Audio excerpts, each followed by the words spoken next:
Dixon and Wilcox will lead us to green.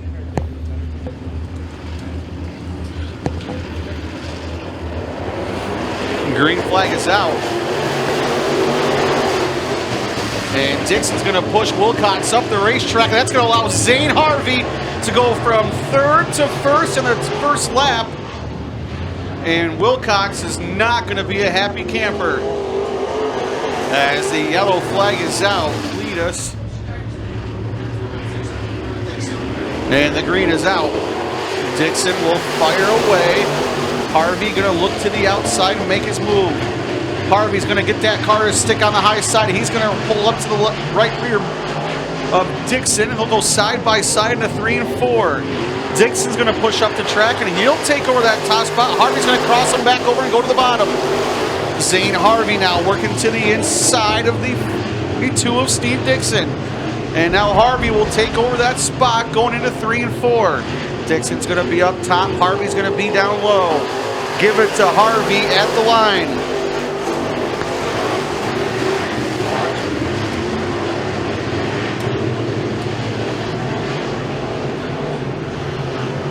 And now Josh Wilcox has himself back up to 4th position as he has gotten by Demick, Kemp, and Canfield.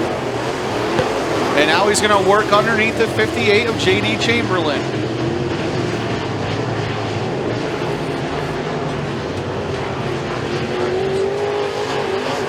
And Harvey's starting to pull away from the 42 of Steve Dixon, but the race is on for 3rd as Wilcox and Chamberlain are battling it out there.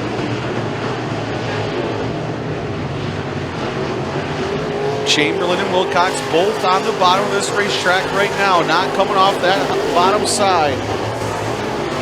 Chamberlain this time comes off just a little bit, and that's going to allow Wilcox to show his nose, and Chamberlain's going to get a run down the backstretch. Again, these cars have fanned out throughout the entire racetrack.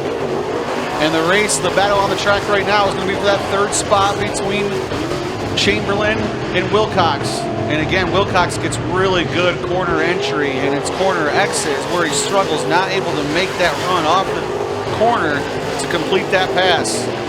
As you see again, Wilcox going to charge in there, pull up alongside the 58 of Chamberlain, and this time going to keep as close as he can, but it's still going to be trouble for Steve Dixon at the 42. Dixon spins out in the 42 by himself. That car will go around. And they're out of turn straight 4, and Harvey's going to be on it. And Chamberlain's going to do what he can do on that high side. And he'll get a little bit of a run there. Trouble for Canfield. He'll push out of the way, and that's going to allow Dixon and Kemp to get underneath, and they'll go by him. Dixon to the outside now of Tommy Kemp, and he'll complete that pass, and he'll be back in 4th. And he'll try and work on the 1W of Josh Wilcox. Up front, Zane Harvey, as he's done oh so often at every single racetrack he's been at this season. Now Wilcox gets a little bit of a push there, and he'll lose some traction to the 58 of J.D. Chamberlain.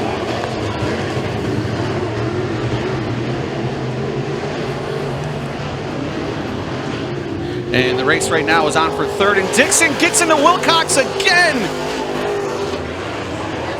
And I have to imagine the fun meter is pegged out on the 1W of Josh Wilcox. Green flag in the hand of Tony Van Pelt. And we are racing 5 laps left to go here for the Rushboro Mods. Tommy Kemp has himself up to 3rd. And now Canfield gets in there a little too hot, and unfortunately the 1W of Josh Wilcox, Steve Dixon. Green flag is out. Dixon to the inside of the 74 of Bill Demick, and he'll complete that pass for 4th and try and work on Tommy Kemp next. Dixon now to the inside of the 20 to Tommy Kemp. He'll do that as well and give Dixon 3rd. Put Wilcox up to 5th. And now Dixon's going to try and work on the 58 of J.D. Chamberlain. Nothing to see out front. Zane Harvey is pulled away from this field. Into turn number 3 and 4. Wilcox going to have to get on the binders as he's going to push up the racetrack. Popsicle sticks in the air into 3 and 4 as Zane Harvey will see the 2 to go. Dixon's going to try the outside on Chamberlain. He's going to create a push in that car, not going to be able to make any kind of move. Wilcox to the bottom on Tommy Kemp, give him 4th. And Dixon again going to try that outside.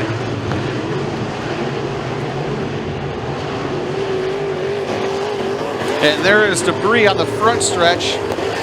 And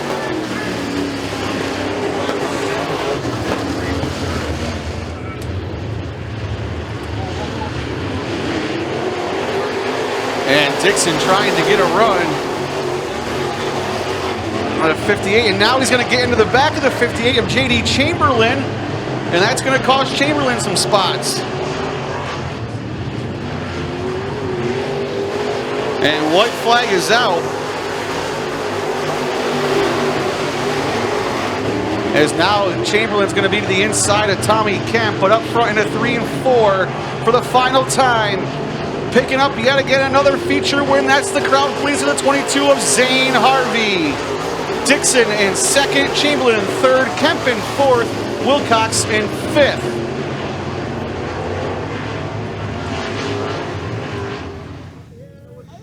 Getting out of the car, let them hear you, ladies and gentlemen. The crowd pleaser, the 22 of Zane Harvey. As Harvey does the mic drop, we'll come over and get a word with Zane. Zane, you made your move pretty quick. You couldn't really tell what was happening behind you. It was a hornet's nest throughout that entire field. But talk about your drive and how this car felt tonight. Oh, you know, it felt great. It's been on a rail this year, and you know, I can't be more thankful. And yeah, I was just hitting my marks, trying to stay in the smoothest stuff I could, and just trying to make smooth, consistent laps. What's it mean week in, week out? You pick up the win Thursday night at Genesee. You seem to pretty much win everywhere you're at. What does that mean to you this late in the season, still picking them up every night? Oh, you know, it means the world to me, and thank everyone that helps on this thing enough to make it like this, you know. And I'd like to thank all my sponsors. I got Schweitzer Services, CS Storage and Rentals, Reclusive Energy, Burtville Enterprise, Taylor and Armstrong Paving and Sealing, Chestnut Hill Outfitters, 6 Star Auto, Carpies, Kryptonite Race Cars, Ingham Race Engines, Beaver Trucking, and just everyone who helps on this thing. Awesome job. Congratulations. Your feature winner, the 22 of Zane Harvey.